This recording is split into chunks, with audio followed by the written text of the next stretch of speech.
Buenas tardes. Vamos a abordar la séptima de las sesiones que tenemos en esta sala de las jornadas de geodatos.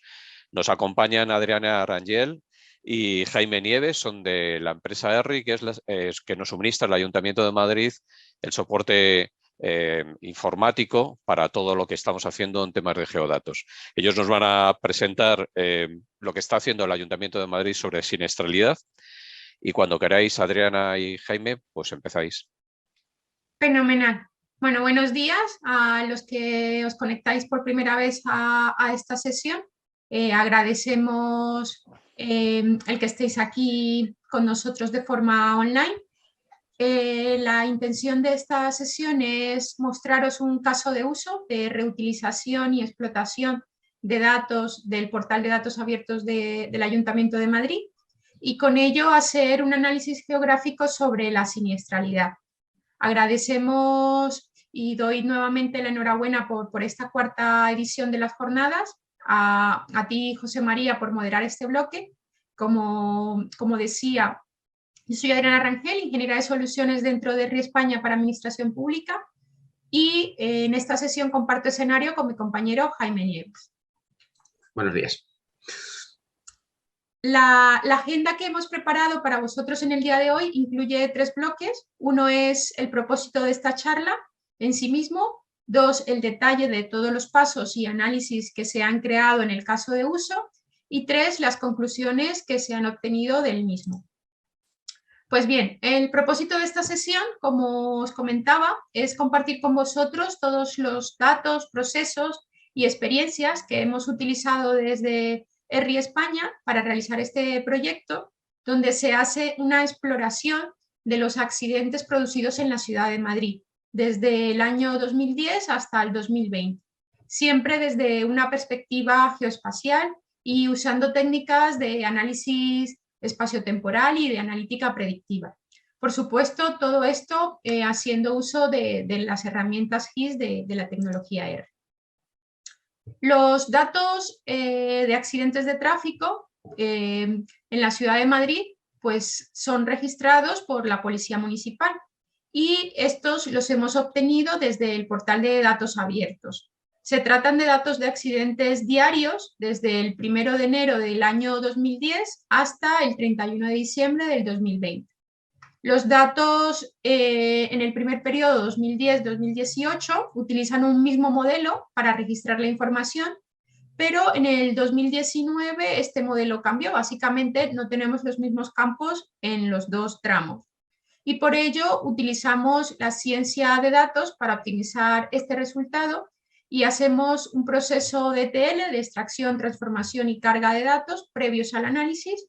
¿Y en qué consiste en cada uno de ellos? En la extracción de los datos, nuestro principal conjunto de datos lo descargamos de la página web del portal de datos abiertos, como comentaba, y durante varias fases del análisis también lo enriquecemos con otras fuentes de datos, como por ejemplo el portalero de GIA para la geocodificación y la red navegable, para todo el tema de cálculo de rutas o de puntos de interés procedentes de otros catálogos de datos abiertos, como por ejemplo centros educativos, hospitales.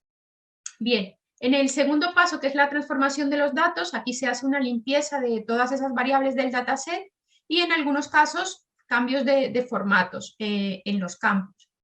Y en otros casos se crean nuevas variables derivadas de las primeras. En el proceso de carga de datos lo que hacemos es hacer una limpieza desde el software ArcGIS Pro con los datos ya limpitos para hacer el estudio.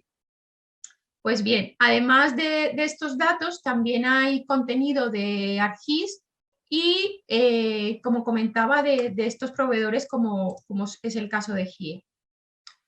Luego, los procesos que hemos realizado, uno es el que hemos comentado, el de ETL, de extracción, limpieza y carga de datos. Luego, un segundo proceso que es el análisis exploratorio, para el cual hemos utilizado cuadros de mando interactivos con ArcGIS Dashboard, donde se pueden seleccionar diferentes variables realizando las diferentes temáticas o las diferentes variables asociadas en el caso de los accidentes, explorar mediante diferentes filtros para visualizar cómo es la distribución espacial. El tercer proceso que hemos hecho es un análisis forense, donde básicamente todo este estudio lo que pretende resolver dos preguntas. Una es cuál es la incidencia, ¿no?, de los accidentes y en dónde ocurren. Y esto pues lo hacemos resolviendo o haciendo uso de técnicas de GIS y de Data Science. Y un último proceso que es el modelo predictivo, donde estudiamos ese comportamiento no solamente temporal, sino también espacial e histórico de esos accidentes y se hace una predicción futura de dónde pueden estar. Sin más, con todos estos datos y procesos que hemos comentado, haciendo uso de la tecnología ERRI y del expertise de nuestro equipo de trabajo, hemos creado esta experiencia que vamos a mostrar a continuación, a la que podéis acceder libremente para echar un vistazo, y para ello os dejaremos el enlace en este chat y también luego cuando se compartan las presentaciones para que podáis verlo con más detalle. Y en esta sesión, el detalle de este caso de uso, doy paso a mi compañero Jaime para que os lo comente. Adelante, Jaime.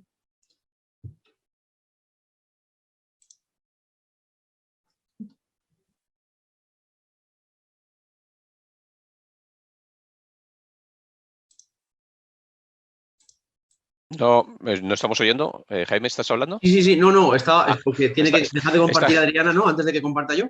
Estás, Sí, estás pensando. ya está. Estaba a la espera.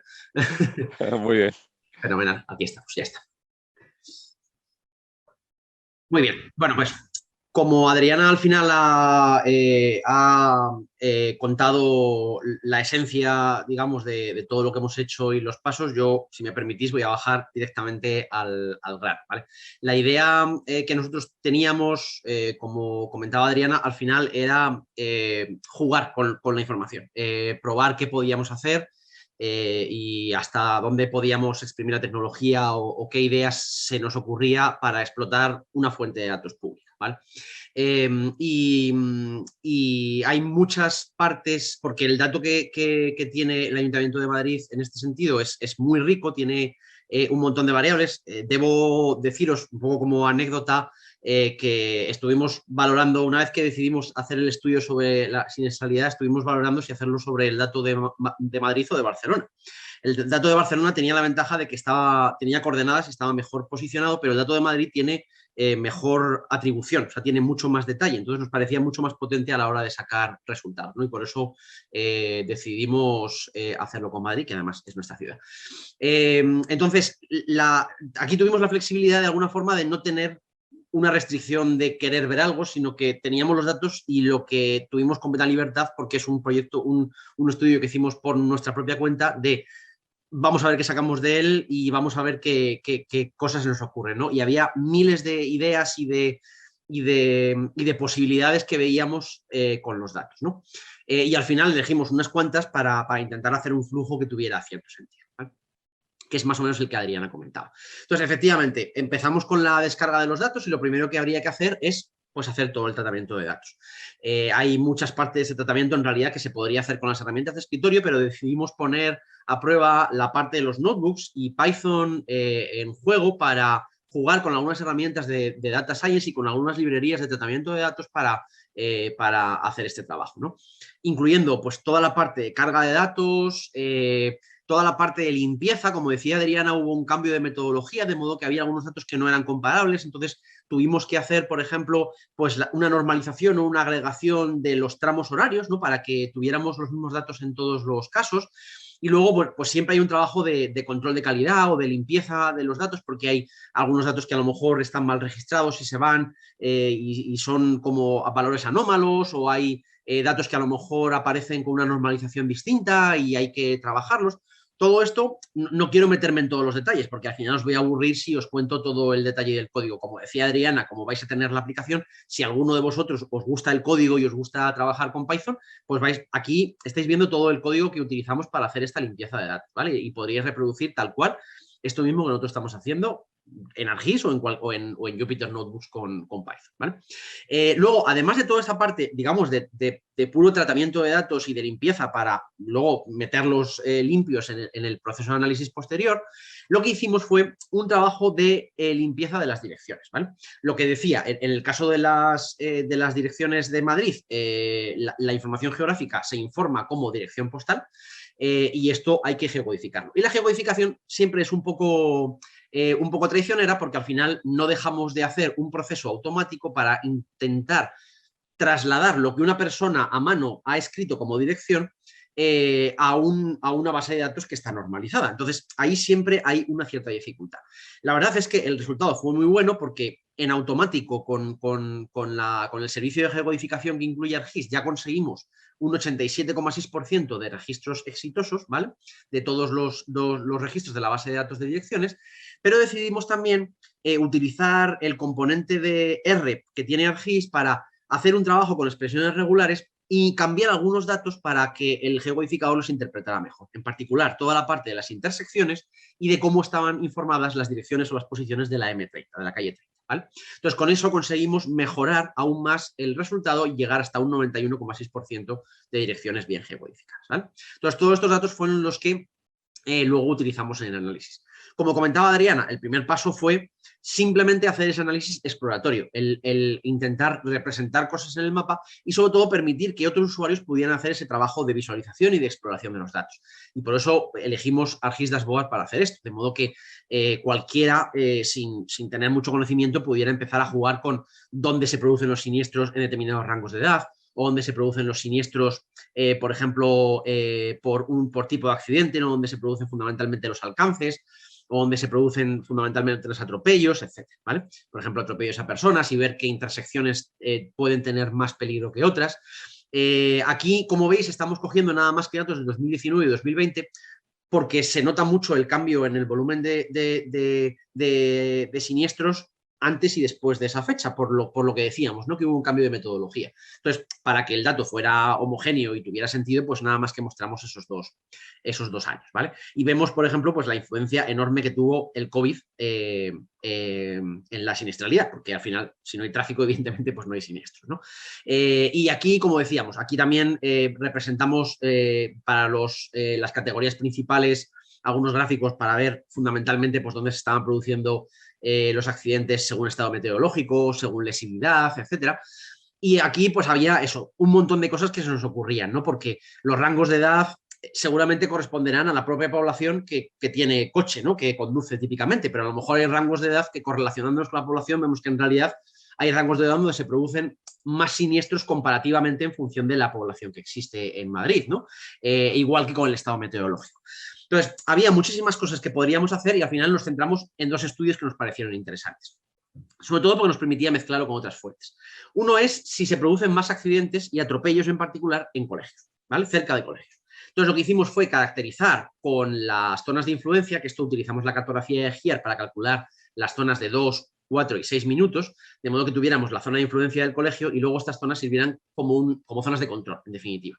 Y pudiéramos comparar la siniestralidad en la zona de los colegios, cercana a los colegios, digamos, con la zona de control que está en los márgenes del colegio, digamos, ¿no?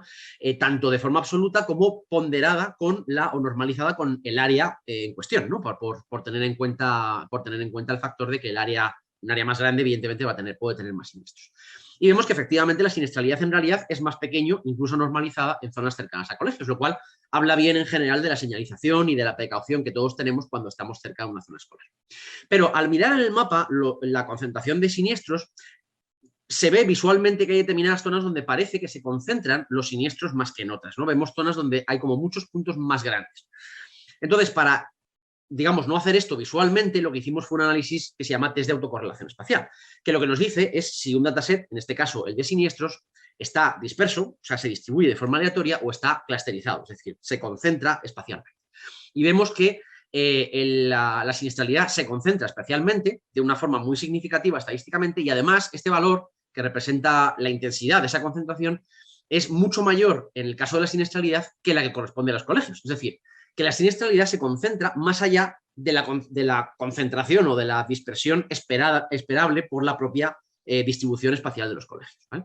Eso significa que aquí igual nos llevaba a pensar, oye, a lo mejor se podría cruzar quizá con la señalización, con donde hay badenes o controles de velocidad o señalización y ver si realmente en esas vías o en esos puntos donde se produce una mayor siniestralidad comparativamente, alguna de las características de la ciudad es distinta a otras, ¿no? Pero como no teníamos mucha más información, en realidad decidimos dejar el análisis ahí.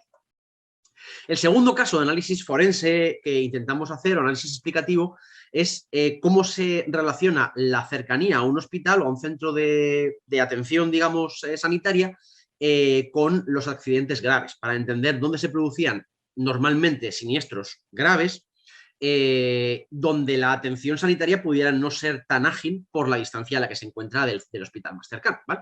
Entonces aquí vemos en el mapa representados los accidentes graves por su distancia, y el color, digamos, representa la distancia o el tiempo de ruta, que de nuevo hicimos con la cartografía navegable de GIAR, al hospital más cercano.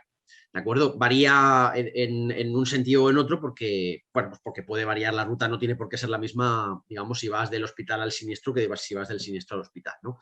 Aquí incluso hicimos un análisis para tener en cuenta el tráfico real de la zona, pues qué días y a qué hora se producía el mayor número de accidentes, ¿no? Y no es de extrañar que el viernes a las 2 sea el momento donde más accidentes hay, porque es, bueno, sabemos todos los que vivimos en Madrid que es un momento más difícil para el tráfico, ¿no? Aquí vemos, por ejemplo, que para un accidente determinado, pues la ruta a y desde el hospital no tiene por qué ser la misma, ¿no? La ruta más rápida. Entonces, bueno, lo que hicimos fue al final representar estas dos variables, que es el número de siniestros, que en este caso estáis viéndolo como una altura, y el tiempo medio de atención, o sea, la ruta, digamos, al hospital más cercano, que es el color, en un mapa en 3D, de modo que pudiéramos entender en qué zonas teníamos una concentración relativamente alta de accidentes y además los tiempos de respuesta pudieran ser mayores, ¿vale? Esto es algo que también vemos en este mapa, donde tenemos una simbología doble, si os fijáis, y estas zonas oscuras son zonas donde la siniestralidad es alta y al mismo tiempo los tiempos de ruta hasta el hospital más cercano son altos, ¿vale? En estas zonas habría que quizá prestar una mayor atención o hacer un análisis más detallado, ¿vale? Y por último, como comentaba Adriana, intentamos hacer un análisis predictivo, ¿no? Entonces, para esto lo que hicimos fue generar cubos espaciotemporales que al final no dejan de ser una estructura de datos que nos permita agrupar la variable espacial y la variable temporal para intentar entender no solamente dónde se concentran los valores altos, sino dónde se concentran los valores altos en el mismo momento del tiempo. Entonces, estos cubos espaciotemporales nos permiten, por ejemplo, hacer análisis de puntos calientes, como el que estáis viendo, donde no solamente estamos viendo, digamos, cómo evoluciona el punto caliente, donde tenemos puntos calientes nuevos, es decir, zonas donde antes no había siniestralidad y ahora ha pasado a haberla, donde tenemos puntos calientes persistentes, es decir, zonas donde sistemáticamente se producen accidentes, puntos calientes menguantes, o sea, en qué zonas, digamos, antes había siniestralidad y empieza a dejar de haberla. Entonces, todo esto nos permite tomar decisiones sobre, a la hora o correlacionarlo con determinadas actuaciones que se están llevando sobre la ciudad, para entender cómo están impactando determinadas actuaciones o determinadas situaciones en el tráfico y en la siniestralidad, ¿vale? Esto también se puede ver en la forma de mapas en 3D. Aquí estamos viendo cómo, digamos, esta altura es el eje temporal. Entonces estamos viendo cómo hay zonas donde primero tenemos mucha siniestralidad, luego dejamos de tenerla, luego empieza a aparecer otra vez, ¿vale? Entonces todos estos al final los caracterizamos como distintos tipos de puntos calientes que podemos interpretar, ¿vale? Y luego lo que hicimos fue generar modelos predictivos. Hay una serie de trabajos previos que hicimos con los datos, por ejemplo, generar la media móvil para intentar evitar estos picos que se producen como, digamos, anomalías, para intentar obtener valores, una curva más suavizada, de modo que a la hora de empezar a trabajar con un modelo de extrapolación temporal, pues realmente tengamos un dato relativamente suave, no tengamos grandes subidas y bajadas, ¿vale? Otra cosa que hicimos fue intentar hacer un clustering con series temporales, de modo que pudiéramos caracterizar las zonas en función de cuál era su comportamiento espacial y temporal a nivel de siniestralidad, ¿vale? De modo que al final lo que tenemos es 3 grupos de siniestros que son alta siniestralidad, media siniestralidad y baja siniestralidad, que vemos que tiene una curva en realidad muy similar, ¿vale? Con el desplome aquí en el confinamiento del COVID, pero vemos que espacialmente esto se distribuye de una forma específica, ¿no? Donde se concentra la alta siniestralidad, la media y la baja, ¿vale? Y luego, a partir de aquí, lo que hicimos fue utilizar dos estrategias distintas, dos tecnologías que están dentro de nuestra tecnología para generar un modelo predictivo, ¿vale? Uno es la predicción con suavizado exponencial, ¿vale? Al final lo que hacemos es que obtenemos un conjunto de curvas para cada uno de los barrios de Madrid, que lo hicimos a nivel de barrio, de modo que a partir de estas curvas extrapolamos cuál debería ser el comportamiento, ¿vale?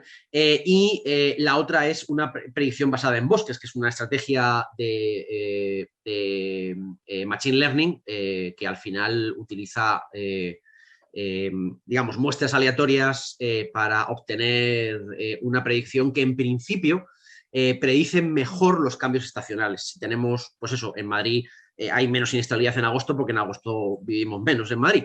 Hay más gente que se marcha, ¿no? De modo que para cada uno de estos barrios pues podemos obtener esta curva y esta predicción que hicimos para 7 días. La predicción obviamente es tanto menos precisa cuanto más nos alejamos del tiempo a partir de donde tenemos datos, ¿no? Jaime, 5 minutos. Yo ya he terminado. Esto es lo que quería contar. Yo no sé, Adriana, si prefieres cambio. Sí, si me dejáis eso, compartir pantalla. A ver.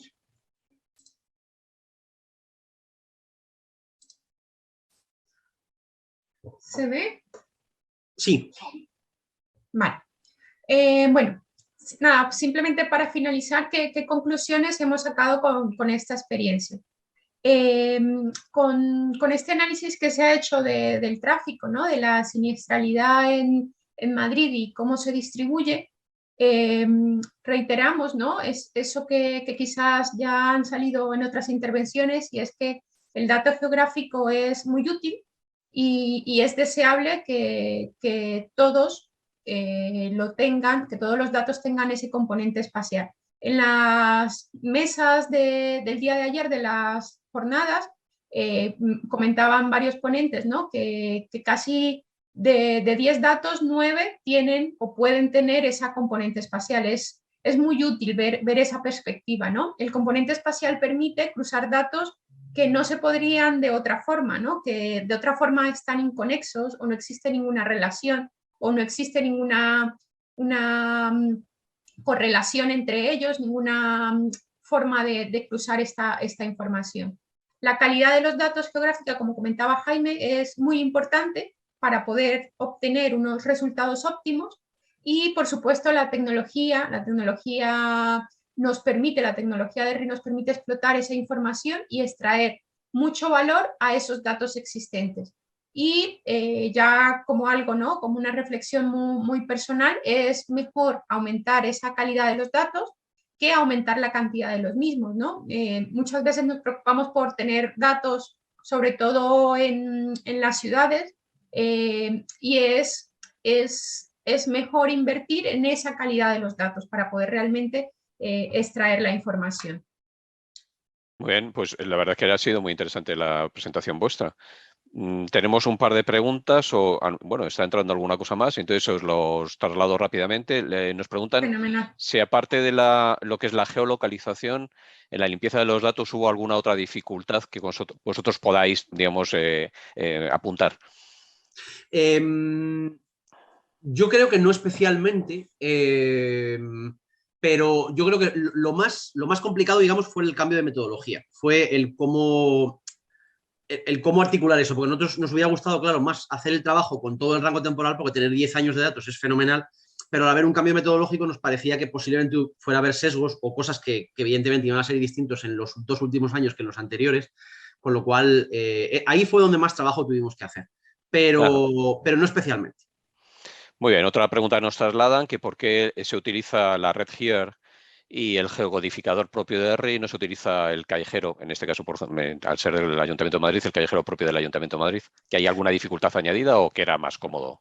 Sí, hombre, para nosotros, como está integrado ya en la tecnología, para nosotros era mucho más fácil utilizar el geocodificador que ya tenemos dentro de nuestra tecnología, porque además conocemos, digamos, dónde funciona mejor, dónde funciona peor y cómo gestionar los resultados que obtiene. O sea, fue una cuestión de comodidad y también de poner en valor nuestra propia tecnología. Vale, y también Pero nos... se puede utilizar, o sea, se puede hacer uso del callejero municipal sin problema, Sí, ¿vale? y se podría mezclar las dos, quiero decir, podríamos montar un geocodificador dentro de ArcGIS que utilizar el callejero oficial del Ayuntamiento de Madrid. Yo creo que lo estamos utilizando. Vamos, hay un geocodificador específico del Ayuntamiento de Madrid que lo habéis, Claro. vamos, no sé si es vosotros o otra empresa que está trabajando para nosotros. Y lo tercero que nos preguntan también si el geocodificador que vosotros tenéis es de utilización gratuita.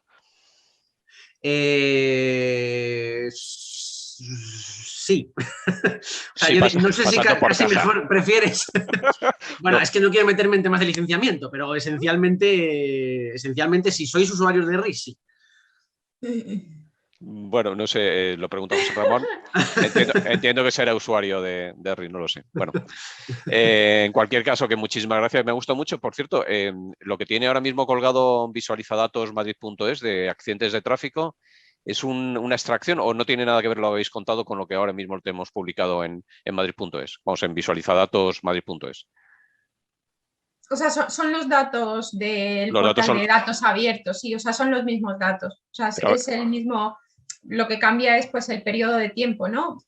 O sea, la fuente de datos es el portal de datos abiertos, la fuente ¿vale? de datos es lo mismo, lo que pasa es que vosotros habéis llevado más, os habéis hecho más Eso estudio ha sido más que lo que está el publicado. análisis, ¿no? De como decíamos anteriormente, os compartiremos el enlace, ¿no? O sea, como los datos son datos públicos, esto Sí, sí, no, está creado en una experiencia, en una experience builder, y podéis acceder a ellos y cualquier duda, pues contactar con nosotros sin problema, ¿vale? Quedamos a vuestra disposición como siempre si necesitáis alguna aclaración. bueno, pues muchísimas gracias. Yo creo que ahora lo voy a decir bien, Adriana Arangel. Gracias. ¿Es correcto? Sí, De sí, la anterior me dijo Alejandra.